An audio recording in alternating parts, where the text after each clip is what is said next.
Hi guys and welcome to TSK F1. This is the first driver rating show of the 2023 season. What I did towards the end of the Bahrain Grand Prix watch along on YouTube, I shared a link so that you could go and rate your drivers between 1 and 10 and also choose your driver of the day. So we're going to go through them and these are your scores and I'm going to say whether I agree or I disagree in the score that I would give the drivers. So there's quite a bit to get into. And let's get on with it. To start with, we've got Oscar Piastri and Ocon there on a 3. Now, Ocon, I pretty much agree with. The guy had an absolute nightmare. I don't even remember how many penalties he got, but everything seemed to go wrong, from speeding in the pit lane to not serving penalties correctly. Everything just went wrong that could go wrong, really, for Ocon in the Grand Prix. And 3, probably about right. Oscar Piastri on a 3. I'm not sure I fully agree with this. I'm not sure what he particularly did massively wrong. When you're comparing the two races between Ocon and Piastri, giving Piastri a 3 I think is harsh, because if you saw the Grand Prix, you saw where Norris finished. Admittedly, I think he did 6 pit stops because they kept refilling it. I don't know actually the issue there, but there was some air issue or something that they kept having to tend to. But even so, I think that McLaren is miles off, and to give him a 3 when he retired from the race as well through no fault of his own, seemingly, I think a 3 is harsh. I'd maybe give him a 5.5. Now, the way I'm scoring this is 6 is an average day at the office. Anything below that is worse. Anything above that, you've had a good day. So I still think a 3 is harsh for Piastri there. I'm going to stick with a 5.5 there for Piastri myself. Lando Norris on a 4. Again, I find this a little bit harsh when you consider what's going on for both McLaren drivers there. A 4 for Fernando Alonso. He looked pretty much powerless to do anything. If I remember rightly, just sat behind Fernando Alonso and Lewis Hamilton for a period of the race, but he seemed to have to pit very, very often, and I'm sure the comments are going to let me know what the issue was there. But 4, again, I'd give him the same as Piastri, really, a 5.5 in the race. Both of them, fairly powerless in a McLaren that's looking really horrid to start the season. But there we go. These are your scores, guys. 3 for Piastri and Ocon and 4 for Lando Norris. Next up, we've got Zhou Guanyu. And admittedly, he didn't have the greatest of races. Maybe a 4.5. 5 I'd maybe give him, but a 4.5 averaged out for you guys. He finished in the end down in 16th, a lap down, lost 3 places in the Grand Prix. I'm not aware of any particular issues, but when you look where his teammate came up in the points, I believe, with Bottas, up in the points, it's not really good enough there. You'd expect him to be a bit higher up. So maybe a 4.5 is fair from you guys, but there you go. Next up, we have Nico Hülkenberg. 4.6 averaged out is what you guys have scored him. Through the Grand Prix, lost 5 positions. Not really a very good showing. I think a lot of teams are struggling on a long run pace and generally not looking after the tyres, but I'd pretty much have to agree.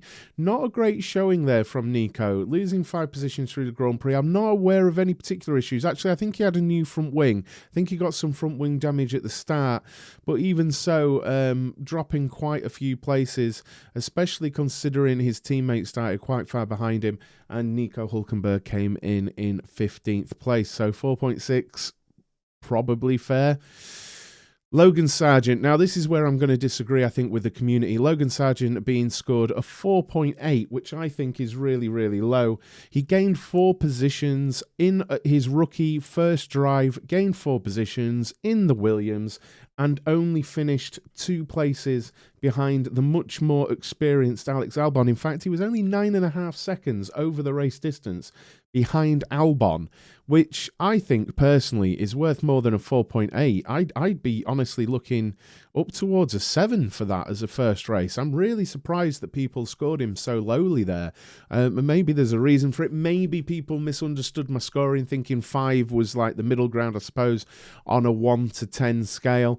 but I'd still have scored him higher than a 4.8. I feel that's unduly harsh on a rookie drive, 9 seconds over a race distance, if I'm reading this correctly, behind his much more experienced and somewhat celebrated teammate Alex Albon. So for me, harsh from the community there. I think I'd have given him a 7 on his rookie drive. I want to see more, but I'm impressed by that. And I was one of the people being a naysayer at the beginning of the season, but I think that was a much better drive than a 4.8. Sorry, guys, but I do. Next one, K-Mag. K-Mag gained 4 positions in the Grand Prix and finished 13th. 5, really, pre-season. You want to see Haas moving towards the points, honestly. If you're giving Hülkenberg a 4.6, I'd probably go with a 5.5. Didn't qualify all that great, made up some places, but still a good distance actually away out of the points. 20 plus seconds out of the points there for Magnussen over the race. Nothing really to write home about for Haas over the weekend. That's probably fair, a 5, honestly. Next up, Yuki Tsunoda finishing 11th and getting a 5.4. Again, I think I'd give that. Oh, I don't know, because he's been told that he needs to be scoring points and he needs to be getting through to Q3. So is 5.4 right? I'm not sure. I think an average day at the office, that AlphaTauri is not looking a great car. So I'd give him a 6. I think that's slightly harsh. But I think you want to be seeing him in the points, and he was only a second out of the points, so I'm going to give that a 6. I'm going to give him a 6, honestly. You guys giving him a 5.4, not bad, really close to the points there for Yuki Tsunoda. Next, you give him Bottas in 8th, a 5.7 in the Alfa Romeo. Honestly, I think that was a really good race, on a long stint on the hards, 28 laps. There's only one driver that went longer on the hards, and that was De Vries, 29 laps. Bottas making 4 places in the Grand Prix, and finishing in 8th in the points. I'd have to give him at least a 6.5, I think. I think 5.7 is a little bit on the low side myself. I'd give him a 6.5 there. Good points for the Alfa Romeo team. Early pre-season, there was some promise there, but I think they're going to be fighting the lower end of the points, so all of the points are going to be important. So I'd give him a 6.5 there myself.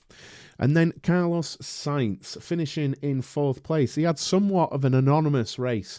He was just sort of there, but nowhere near anyone.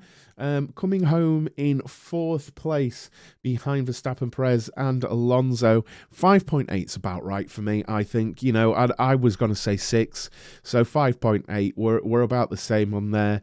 Not the greatest of weekends for Sainz in pre-season testing and indeed in free practices. He just didn't seem quite there with the Ferrari, and that's the story of recent times with Sainz and that car, unfortunately. But yeah, I'd have said a 6, so 5.8. Yeah, I'll give you that. Alex Albon, look, I can't agree. 10th place, 5.9 in the Williams.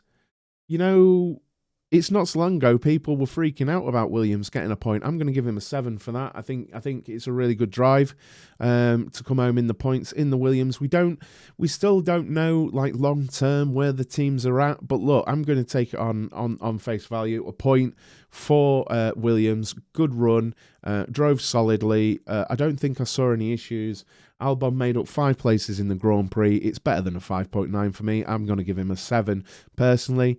I'm disagreeing with the community loads here, but there we are. And if you do want to get involved in this, I will always share the link for these driver ratings to do the driver ratings towards the end of the Grand Prix watch-alongs on the channel. And next up, we've got Charles Leclerc with 6. I don't know. I'd probably agree 6.5. He looked racy, but he didn't really have an answer, did he, for the Red Bulls? And look, I think it has to be said, and this isn't a bad thing, Red Bull as a team have clearly nailed that car, haven't they? That car is a class apart. It really is. But I don't think Whereas Sainz, you could say he was just kind of there. Leclerc had left him behind somewhat. So 6.5 before the retirement for me. I'd like to see more, but how much is it the car, and how much can Leclerc do with it? It's one of those. It's a difficult one, maybe a touch low, but I can see why people may have voted for 6. I think it's a 6.5 if you're giving Sainz 5.8 myself, personally. George Russell, 6.1, coming home in 7th place, losing a place. Honestly, I'd have maybe put him a touch lower, maybe. But again, maybe a 6. Maybe a 6. It was kind of a solid day at the office. The long run pace didn't seem to be there for him. He did complain about thinking he was faster than Hamilton at one stage of the race, but then almost immediately made a mistake at turn 10 and ran wide. A middling day, about 6 there. Nothing crazy going on. A 6 from me. Next up, Lance Stroll in 6th place with a 6.4, making 2 places in the Grand Prix with a broken wrist, basically. You know what? I'm going to be generous. 6.4. 7. I'm going to give him a 7, honestly. I'm going to give him a 7. I think that was a solid day at the office for Lance Stroll. He seemed racy. There was a couple of mistakes, but I think most people would agree he's battling with some issues with his wrist still and things like that. I'm going to give him a 7 for that run, finish in 6th place. Next up, Lewis Hamilton with a 6.5 in 5th place. I don't know. I feel like I'd give him more. But 6.5, I feel like that Mercedes is really limited at the minute. So maybe a 6.5. What more would you want from him? I feel like finishing 3 seconds behind the Ferrari is a good run for Lewis Hamilton at the minute. 6.5 to 7 is probably where my mind's at. But I don't know. I feel like a 7. I feel like I'm going to go for a 7 on Lewis Hamilton today. Checo Perez. He finished 12 seconds behind his teammate in 2nd place, 6.6. Look, I'd agree with that. That Red Bull's that car is clearly the class of the field. He should be coming in at 2nd. And the only way he scores higher than that, really, is to be really challenging Max. He didn't. Max was away and gone on his own. And Checo was 26 seconds ahead of Fernando Alonso. Yeah, honestly, 6.6. I'm on board with that. Next up, Pierre Gasly, 6.8. Look, I feel like he deserved more. A fairly disastrous qualifying session. Left him at the back with a deleted time, but he was completely last and made up 11 places and finished in 9th place there. I've got to say it's worth more than a 6.8 for me. I think probably I'd give him a 7.5 on the race because he made up the places, he scored some points. All the while his teammate had nothing but an absolute nightmare. And I'll explain why I would give him a 7.5 more in a few minutes when we look at driver of the day. But I would give him a 7.5. You guys give him a 6.8. Next up, Max Verstappen, 7. Yeah, I wouldn't go crazy. Obviously, he controlled the race. But again, no hate. It's congratulations to Red Bull. They've nailed the car. It is the class of the field. But he made it look a walk in the park. I would say it was a 7. Solid run, didn't have to do much apart from keep it on the grey stuff and be nice and consistent, and finished 38 seconds ahead of the first non-Red Bull car. You know, that's dominant, you know. So 7 is fair for me. Almost an easy day at the office for Max Verstappen. And that means the community have decided with an 8.4 that Fernando Alonso is the highest rated driver of Bahrain. Look, he made up 2 places in the Grand Prix, but I think it's the manner with which he did it. He overtook quite a few people at different stages of the race. He seemed racy, clean, good battles. With Hamilton, really good in my mind, past Sainz towards the end as well. Looked really racy and composed doing it. It was brilliant to see, and I'm an Alonso fan. Look, I was going to say 8.5, so I am completely on board with an 8.4, and they are your driver ratings. Now, for the driver of the day, who do we think? Well, Fernando Alonso, with 55.9% of your votes, wins driver of the day for the first TSK F1 driver of the day.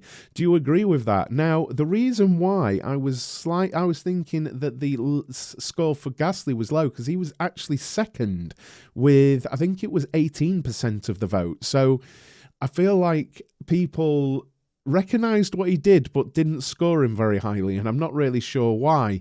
But there we have it. Fernando Alonso voted TSK F1 Community Driver of the Day for Bahrain. I hope you've enjoyed this, guys. Please do make sure you've liked the video and subscribed down below. And also, if you want to be involved in this, be in the watch-alongs next time we go live. Thank you so much, and I'll see you soon.